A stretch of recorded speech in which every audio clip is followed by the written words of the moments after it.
अंज news media में आपका स्वागत है। खबरों के साथ मैं हाजिर हूं अशोक कुमार अंज।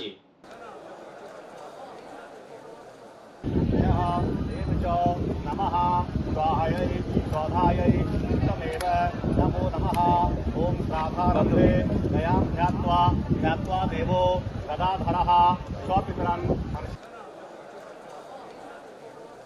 अपने पूर्वजों के पिंडदान करने हेतु और जो गया में पूरे देश भर से और यहाँ तक कि जो यहाँ के लोग विदेशों में रहते हैं वो भी पधारते हैं, लाखों की संख्या में यहाँ पधारते हैं।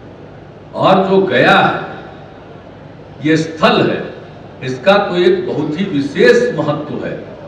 और आप सबको मालूम है कि किस तरह से कि गया मोक्ष की भूमि है और हर वर्ष पितृपक्ष मेले का आयोजन जो होता है और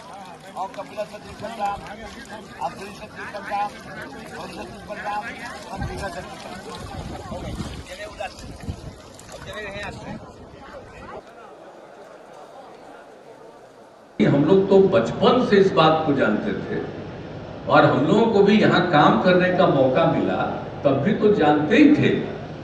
लेकिन एक बार हमको याद है अच्छी तरह कि हम जब थे मुख्यमंत्री बने ही थे तो एक बार हम जा रहे थे दिल्ली प्लेन से और एक महिला ने रास्ते में हमको कहा कि भाई गया में देखिए हम लोग जाते हैं ये पितृपक्ष मेला में और वहां पर व्यवस्था ठीक नहीं रहती है। तो हमने उनको कह दिया था कि भाई देखिए हम तो इसके बारे में कभी वहां जा करके तो नहीं देखे हैं, लेकिन आप कह रही हैं अब अगली बार से इसके पहले ही हम एक एक चीज को देखेंगे और यहाँ पर सब तरह की व्यवस्था हो इसका ख्याल रखेंगे।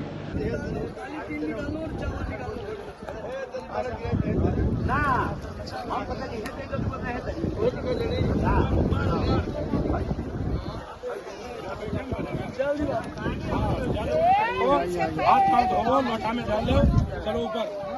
नहीं महाराज, यहाँ पर कहीं बैठने में सब भीग जाओगे। पानी का सब तरह का काम ठीक रहे, किसी को आने में दिक्कत नहीं हो, हर तरह की सुविधाएं हम लोगों ने की है। तो कौन सा ऐसा काम है जिसको हम लोगों ने इस काम को पूरा नहीं किया? आप समझ लीजिए ये 15 दिन में जो लोग आते हैं बहुत बड़ी संख्या में 6 से 8 लाख लोग आते हैं बाहर से इस 15 दिन के अंदर।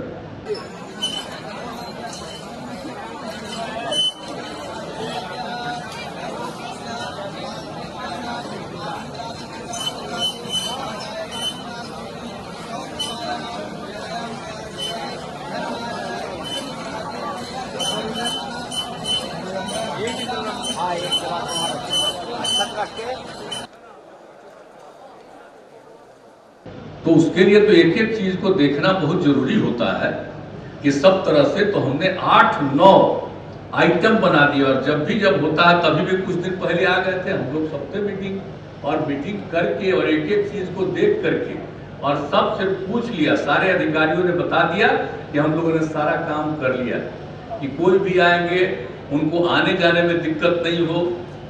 ये सब जितना भी पशु इधर से उधर लगता है सबको पहले ही से कहे कि उसको एक किनारे में रखिएगा इस बीच में, ताकि किसी को कोई आने जाने में दिक्कत नहीं हो। तो हर तरह से सब काम करते हुए और जो लोग बाहर से आते हैं उनको रहने होने का भी ठीक ठाक इंतजाम होना चाहिए। एक एक चीज को देख लीजिए। और जब सब लोग आते हैं और ज्यादातर लोग बिहार के बाहर से आते हैं और जब देखते रहेंगे कि यहाँ पर उनको सुविधा होती है तो सब जगह इसकी प्रशंसा करेंगे।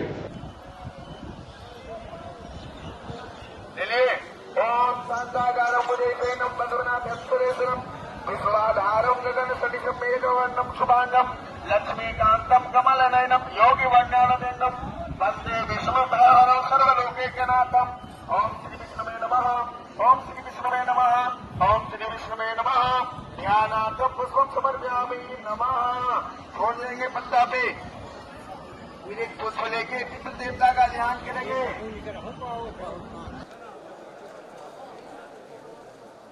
तो पहले की तुलना में तो और भी लोग आने लगे। अब पिछले 2 साल से भले ही आप जानते हैं कोरोना का दौर चला तो नहीं हो रहा था, और इस बार तो फिर हो ही रहा। तो इसी बीच में सब चीज को हम लोग जो देखते रहते थे, तो इसमें हम लोगों को लगा कि भाई फल्गु नदी में पानी खत्म हो जाता है। इस बीच में कुछ दिन पानी रहता, आते हैं लोग सालों भर, लेकिन पानी खत्म हो जाता है, लोगों को बहुत दिक्कत होती है। इसलिए इसके लिए हम लोगों को एक रबर डैम के बारे में काम करना पड़ेगा। देखना पड़ेगा कि भाई यहाँ पर जो आते हैं और इनको हर समय बिल्कुल उपलब्ध रहना चाहिए यहाँ पर। तो इसी के लिए अभी आपको बता दिया गया कि सबसे बड़ा रबर डैम इस देश का बन गया है। अब कितनी सुविधा होगी, कभी भी पानी खत्म नहीं होगा। ये जो देख रहे हैं ये कोई इसी मौसम की बात नहीं है।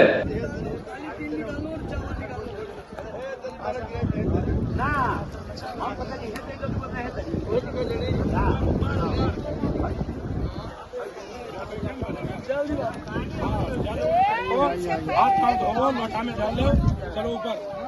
नहीं महाराज, यहाँ पर कहीं बैठने में सब भीग जाओगे। नदी का पानी का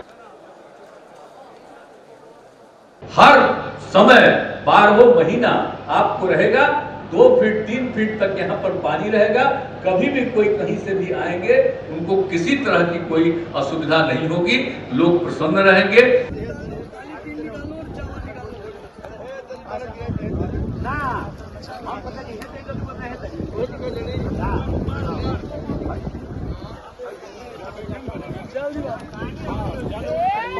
हाथ पाँव धो, लोटा में डाल लो, चलो ऊपर। नहीं महाराज, यहाँ पर कहीं बैठने में सब भीग जाओगे। नदी का पानी का और बिहार के भी तो जानते ही हैं, और अनेक जगहों के लोग यहाँ पर तो आते ही है। तो इस तरह से जो यहाँ पर का एक पूरा सब चीज है, तो ये जो हो रहा है, तो आप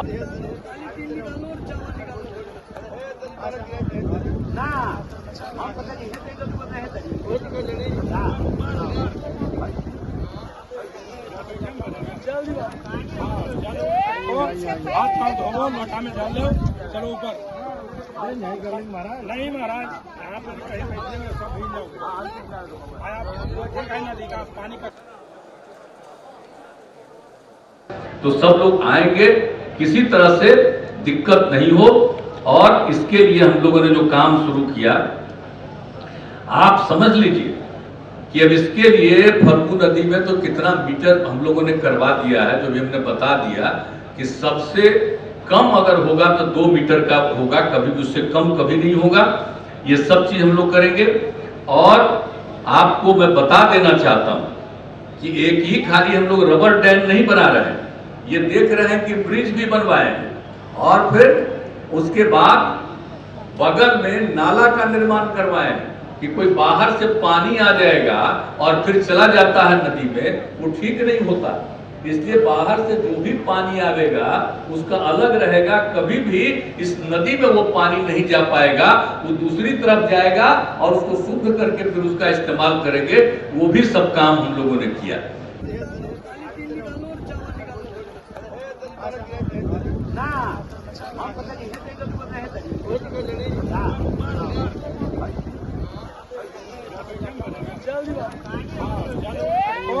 हाथ पाँव धो, लोटा में डाल लो, चलो ऊपर।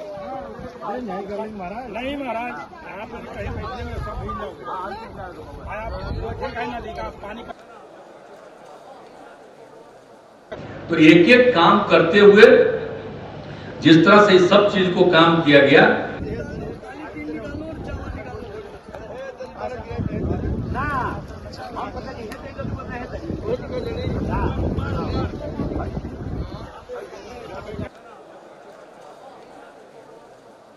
तो आप समझ लीजिए कि इसमें पूरे तौर पर लगभग 324 करोड़ रुपए की लागत आई है।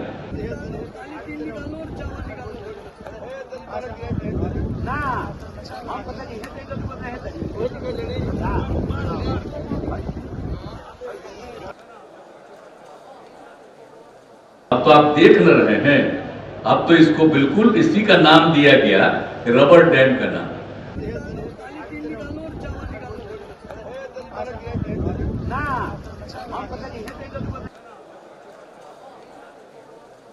ये तो सबसे पौराणिक जगह है ना जी।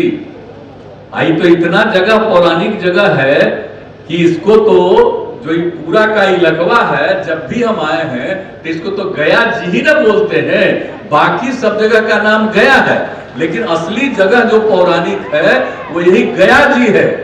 तो इसी स्थल का नाम चूंकि गया जी है, इसलिए हमने कहा कि ये जो रबर डैम बन रहा है तो इसका नाम हम लोग गया जी डैम करेंगे। तो इसका नामकरण हो गया गया जी डैम।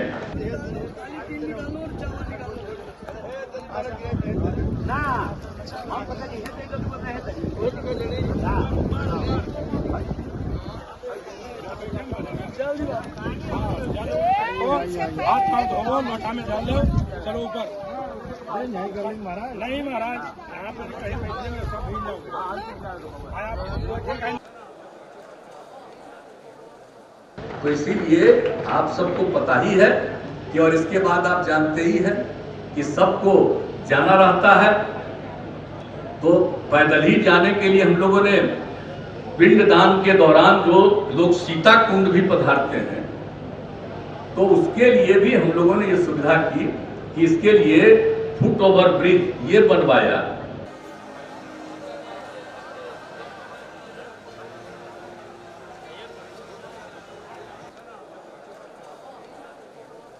और उसके बाद हम सब देख करके आए थे कि वहां से जाने का रास्ता भी बनाइएगा।